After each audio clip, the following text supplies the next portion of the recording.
Good day, everybody. Welcome back to day four, Build with Mapbox 2025. We're happy you're here. I'm David Snyderman. I lead product marketing here at Mapbox for auto and navigation. And today, we've got a really great session with Chris Whong. He's our senior developer evangelist.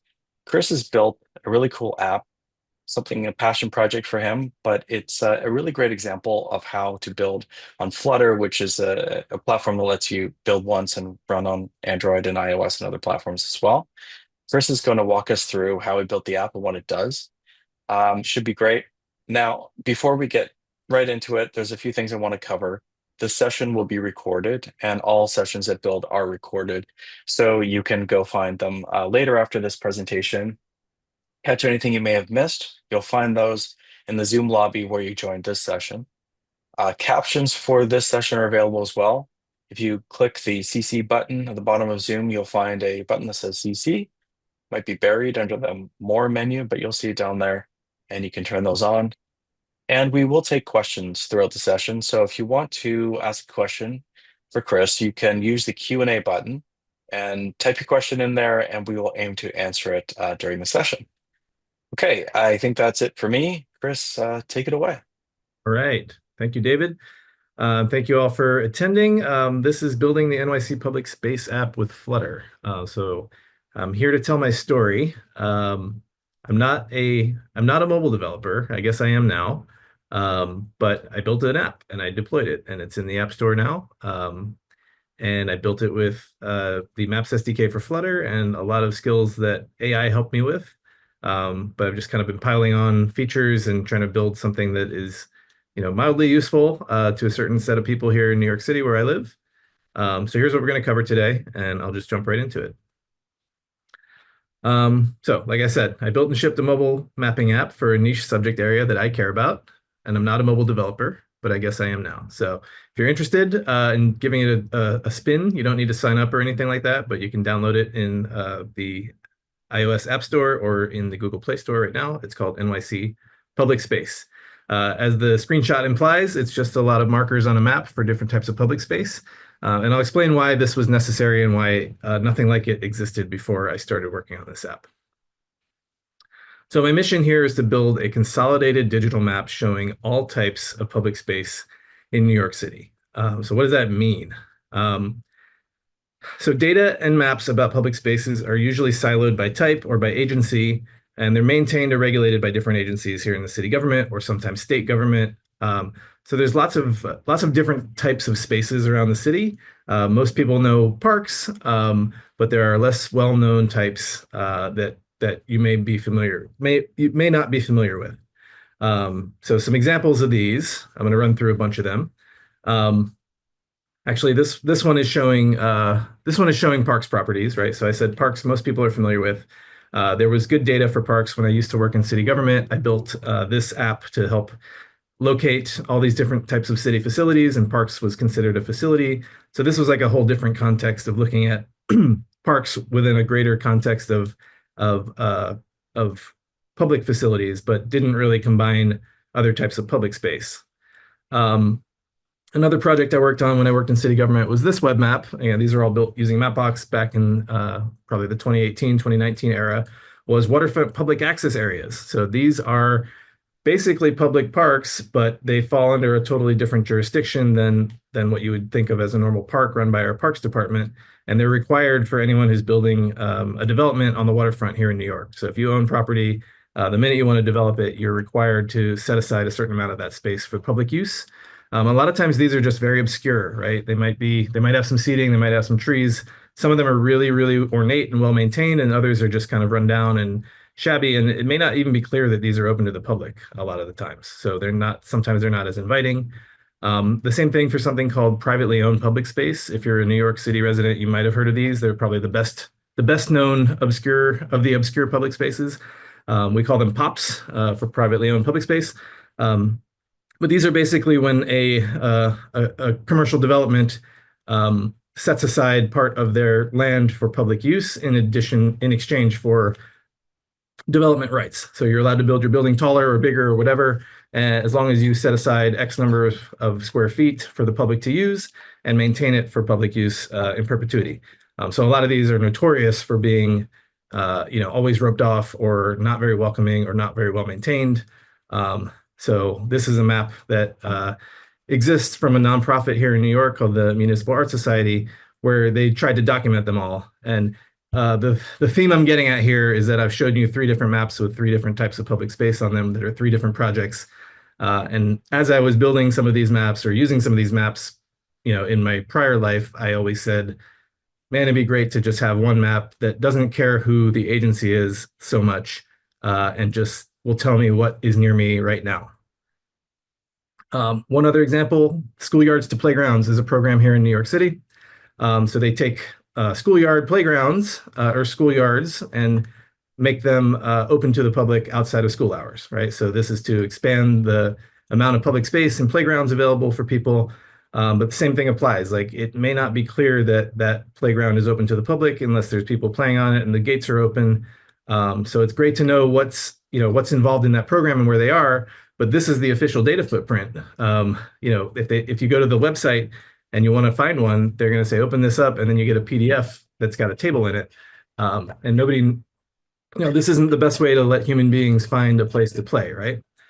So I wanted to incorporate these into the mix of all the other public spaces. Same thing for pedestrian plazas.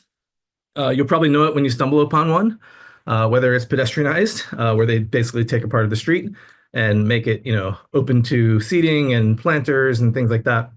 And this was the official footprint for pedestrian, the official data footprint for Department of Transportation pedestrian plazas. Again, another PDF with a Excel spreadsheet printout in it.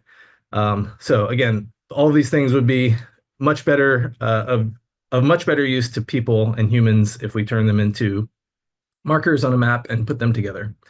So the simple question I want to answer when I'm exploring my city and walking around is, what public spaces are near me right now? And that's kind of my goal for building this app. So I want location tracking. I don't want to look at a map and then have to try and find where I am. I want, the experience that I get with modern, mapping applications where it prompts me for my location from my smartphone. I click the button and then it zooms right in. And that's what I wanted to build. And I want to be able to just pull that out, not remember a website. So I want it to be a native app, and I want to be able to just pull it out quickly wherever I am in New York City and say, oh, there's a schoolyard or playground down there I didn't know about. There's a Pops I can go hang out and eat lunch there, etc.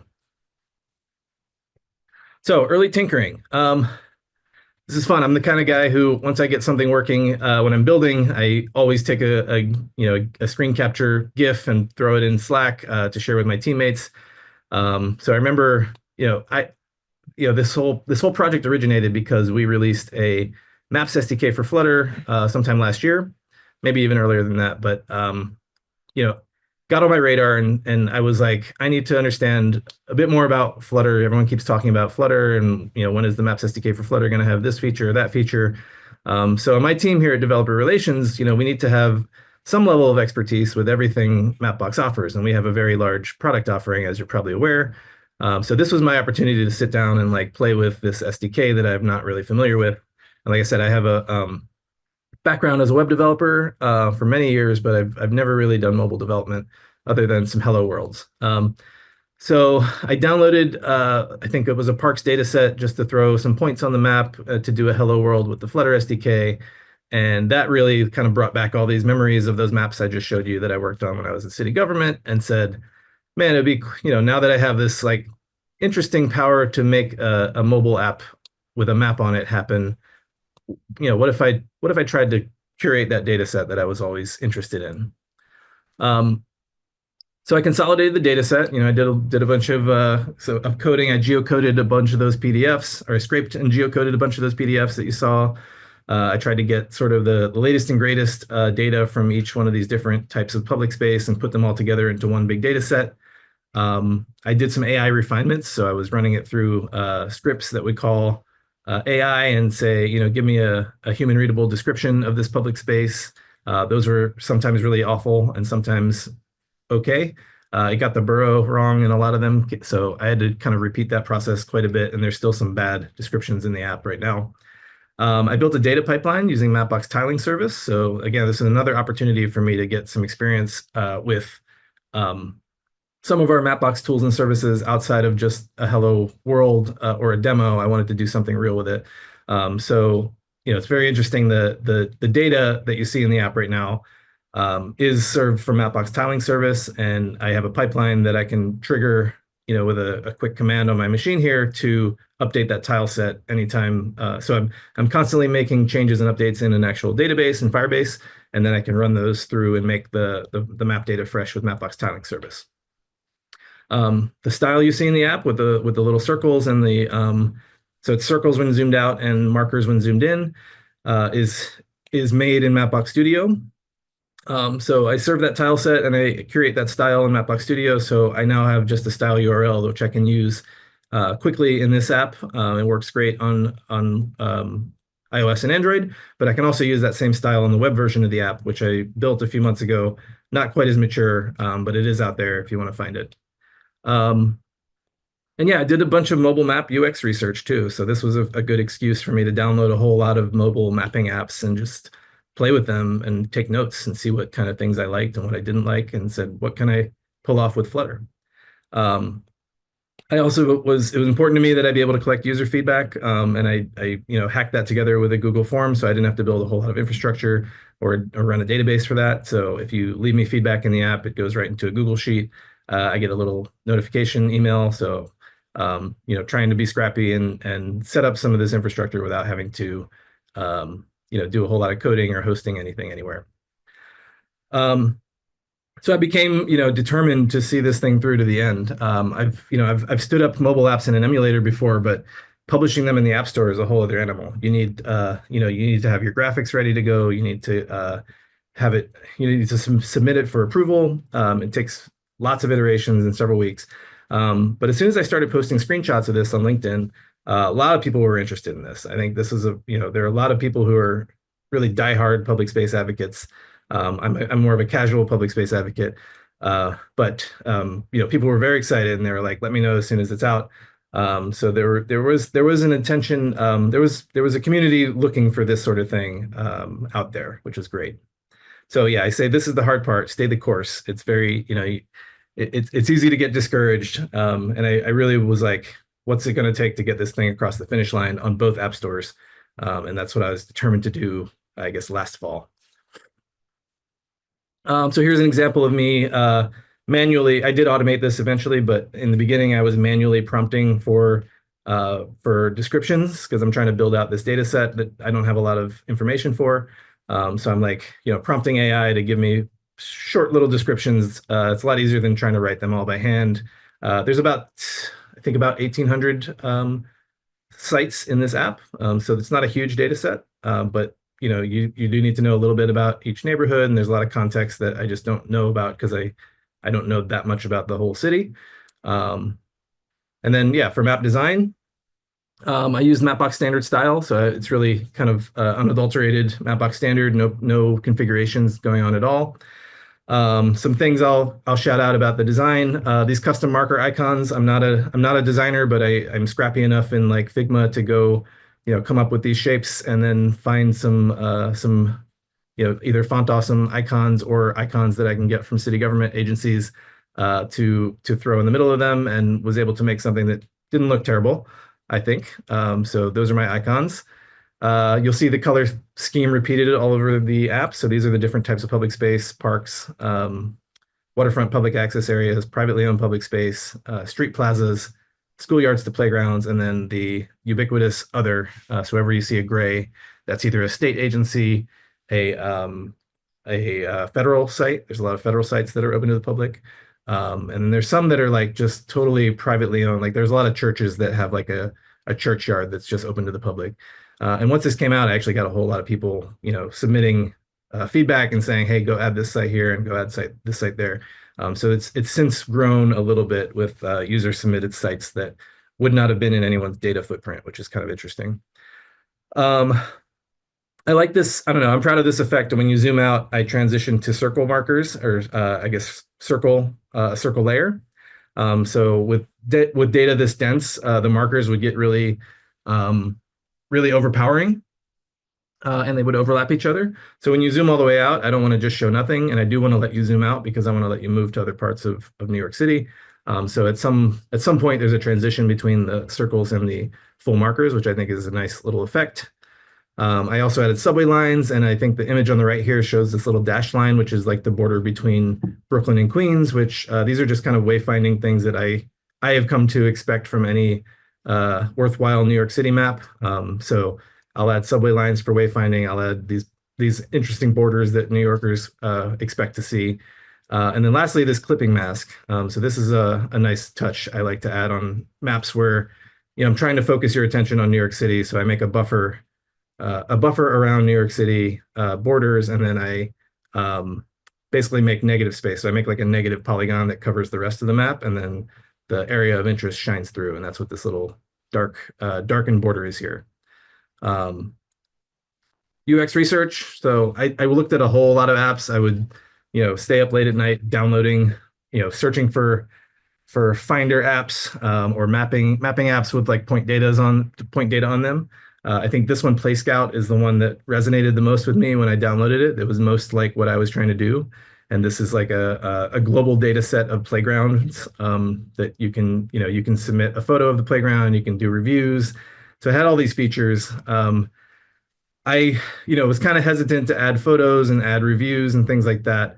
But I did end up adding photos to my app because I want people to be able to submit pictures, especially if they're apps that aren't well taken care of, or sorry, spaces that aren't well taken care of. But I realized eventually, you're kind of competing with Google Places, and there's not I don't have millions of users. I have a few thousand users, and out of those, I probably have a dozen that are actual regular active users.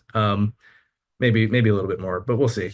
So yeah, there's some features in there, but I also didn't want to invest too much in it because I don't have the time to really maintain it to the level I would like. So I'm trying to find this happy medium between something that's useful to people but will not seem like it's abandoned.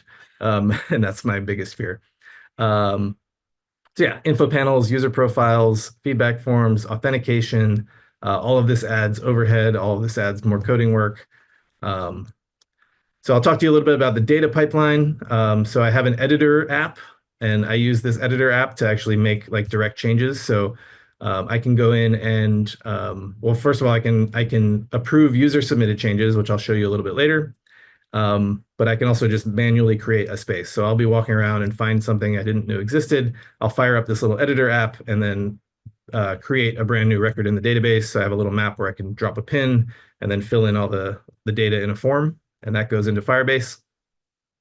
Once I know that the Firebase data has been updated to a certain, when there's changes to it, I'll manually trigger a pipeline that exports it from Firebase, converts it to GeoJSON LD, which is the line delimited format that it needs to be in order to move it into MTS.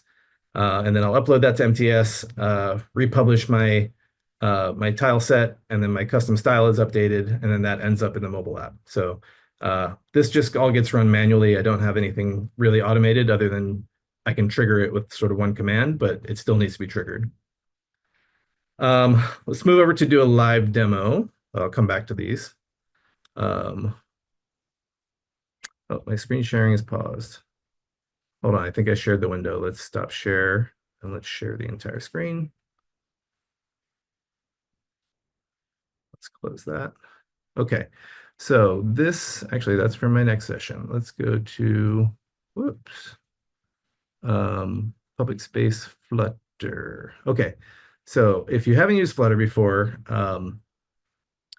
you can try it out. So in the development environment, you can run it on an iOS simulator, or you can run it on an Android simulator. I prefer iOS. I find that the Android one always gives me trouble, and I have to go in and do weird stuff and delete artifacts and things on the file system. So I'm usually coding or testing things out in the iOS emulator just because it's more reliable for when I would just want to test a little bit. And then before I publish, I'll go back to Android and make sure everything's still working. So I choose the device I want here. So this is my iPhone 16 emulator. Hit this play button right here. And this might take a few seconds to launch, but then I'll give you the live demo. In the meantime, while that's launching, I can show you some of the source code here. I'm not going to go through line by line on anything, but it's just, what started out as a single widget. That's what they call, I guess, the equivalent of a component or a file. If were to compare this to a React web app, all these Dart files are widgets, and uh, started with just one for the top level app and then one for the map, and has grown into like 20 widgets or 15 widgets. And just never ceases to amaze me just how much logic is necessary for what you think is a simple web mapping app, but there's authentication, there's like a feedback screen, there's search now. So search is like its own very complex widget using Mapbox Search Box API. So yeah, it's definitely blown up. And I'll say, I'm not a mobile developer. I didn't have any experience with Flutter or the Dart language, but AI got me extremely far, and this was like even before I had Copilot installed. So last fall, I spent a lot of time copying and pasting full widget code into like ChatGPT and saying, "Hey, how can I make this thing pull down, a map? How can I make this panel pop up? How do I add image handling?" And it got me very, very far. So I'd say, leaning on AI for a new language, plus all of my experience with the existing patterns for map development and map UI development, came together nicely and made this mobile app much more achievable. Okay, here's my demo. So I'm going to move around here. So if I click on one of these, so this one's a privately owned public space, we'll see the little panel pops up. This one doesn't have any photos. Let's find one that's got a photo. I may have to search a little bit. Okay, Bryant Park is pretty well known park-wise. So you'll see the photos load here, and you can drag them. If you tap on one, actually all of these are user submitted. So if you click on it, it'll say who made it. So somebody whose username is Noodles submitted this one. If I close that, let's see. You can submit a photo. So I've got a nice little UI, but you got to sign in for that. What else do I want to show you? Yeah, if you click edit, oh no, I'm not signed in. Oh, I'm so annoyed. Okay, I don't know if I have time to do the sign-in workflow right now, and I don't want to kill time on this. But if you edit the space, I'd say that was my biggest, it was the biggest feature add I needed to add after I launched this thing, was that so many people were submitting feedback, and they would just have to write, what their correction was, which meant yours truly had to like go through all the feedback and like parse data out of it and make changes manually. So very quickly, I was like, I need to add user data editing. So anything that's on this page, including this description, the category, the photos, the address, the external link. So if I click on this, it should go to the official parks website. All of this stuff is now user editable, including I also have details here. So you can say whether there's trees, whether there's grass, whether there's sporting equipment. So coming up with this list was hard. And you can click here to add. So it really just becomes, you are thinking of this app as like, it's just a medium for maintaining this data set together with people. And yeah, I think it's actually been really wild. So if you can, what I was proud to show that I don't think I'll be able to show is that I built a little widget so you could redrag the pin. And it's really interesting because a lot of the data sets that these things come from, for example, like the privately owned public spaces, they'll put the pin in the middle of the property, even though the space itself is over on one corner, and that can be enough for it to just be a little bit misleading. So we've been kind of fine-tuning together, me and my users, where these spaces actually are and kind of moving these pins to the right place. Like this one probably belongs out in front somewhere, but we'll work on that. So, and let's zoom all the way out here. Here, let's zoom out and you can see that transition to circles I was talking about. So right around here, and it's a smooth transition, which I kind of like. And then once we're out here, we can still see the kind of distribution of all these sites, but you don't have to see a bunch of markers that are all crowding each other. So, and let's see, I can also do a search for, let's say, Bryant Park. So this one I'm also proud of. Whoops, that didn't work. Yeah, okay. So this is my custom search implementation, which is calling the Mapbox Search API, Searchbox API, but is also combining Searchbox API results, which are these guys down here, with local results. So this meant I also need a whole copy of my data that I can pull down to the app locally, in addition to the tile set. So now my tile set is a little bit redundant, So I'm working on that, but it works. So you can actually search for individual spaces and you can like click on them. So I don't know what this park is, but Bryan Park is not quite the same as Bryant Park, and it's a little triangle here. But now you can search for the actual spaces or just search for an address. So I can search for Empire. Well, I was going to say Empire State Building, but let's just do Empire today. Oh, we're in New Jersey. That's not what I wanted to do. But anyway, you get the idea. Let me go back to my presentation here.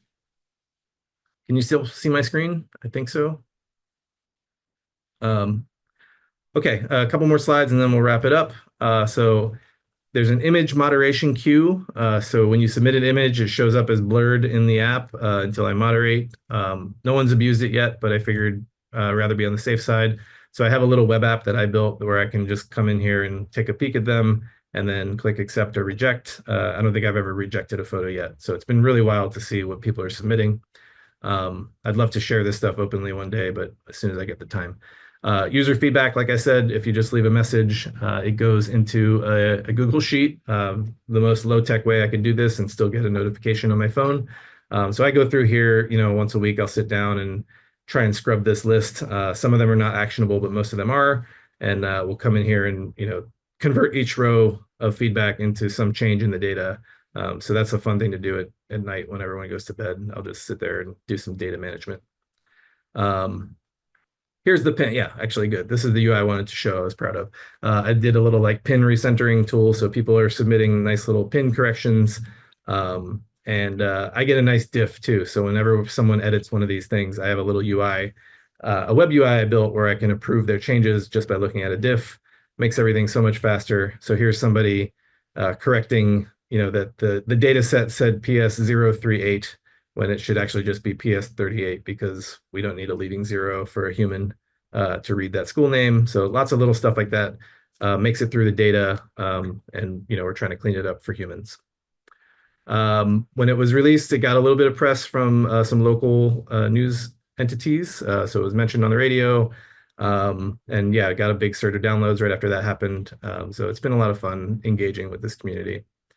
We also did a data day with the Municipal Art Society. So we had a bunch of people meet at a library in North Brooklyn, and then we split up into groups and went out to actually explore some of the spots that we didn't know much about and kind of reported back on what we learned. And the goal was just, if these weren't on a map, we wouldn't know where to go exactly. So people just kind of made up their own routes and then came back and kind of shared their stories. A lot of neglected public spaces, a lot of parks that, are very small or kind of cut out of road cuts and things like that. But it was an interesting event and it was, a good community to interact with. And I think that'll be it. So thank you for coming with me on this journey. My plans for it, we'll see. I like I said, I want to just kind of do what I can to keep it fresh and not make sure the data doesn't get too stale. So I'm trying to build in as much automation as I can and make it as simple for me to like accept those changes from the community. And then I also want to just make sure the data gets shared so other people can do fun stuff with it. So that's where I'm at. Very cool, Chris. That was really interesting. Thank Couple you. questions. This one might be more of a recap and sort of a general question, but Samuel asks, what would this take to launch in other cities? So what were the data sources and what did you need to gather up to do this from scratch?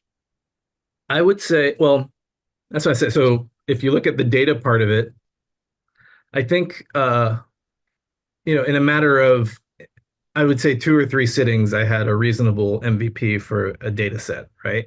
So I had to, normalize the data. So a lot of the data for the parks, for example, had like rich features and stuff that I, was never going to use all that information. They've got like the type of sports fields. They have like where you can play bocce, where there's water fountain, so some of that is useful, but not all of it. So I was kind of culling down the data and normalizing it across all these different entities.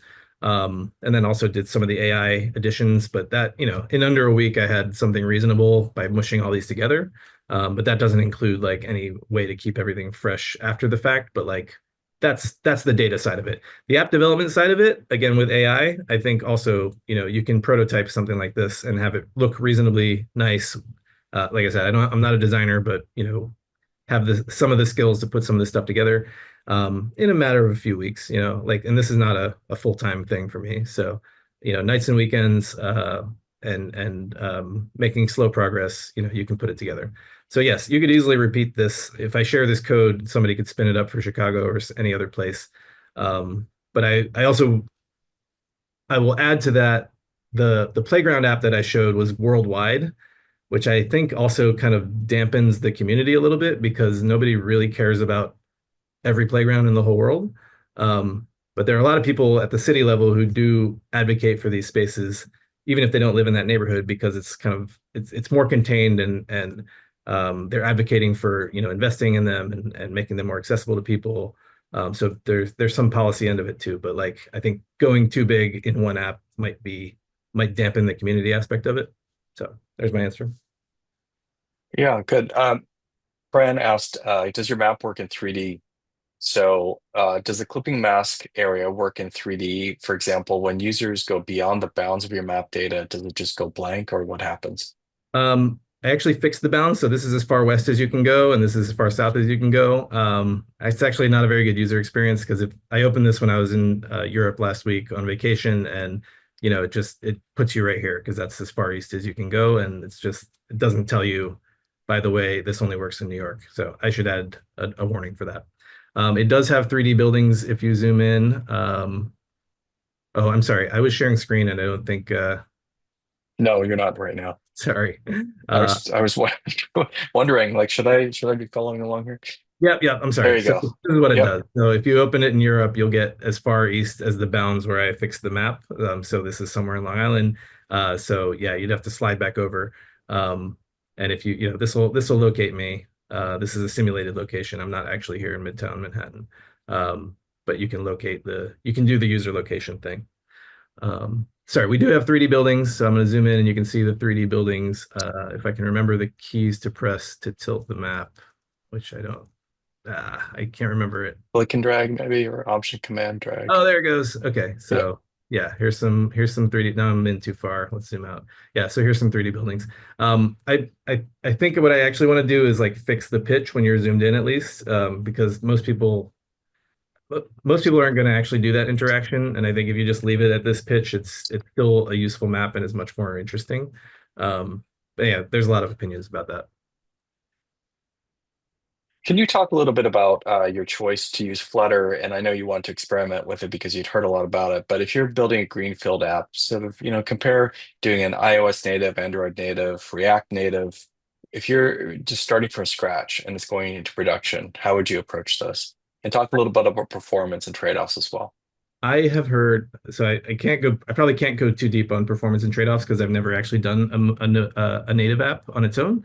Um, but I would say this, yeah, like I've seen it so many times where there's an app that gets popular, and then everyone's like, when are you going to do an Android version, right? Because they start with iOS first, and then the company or the entity always is like, oh, it's in the works, it's planned.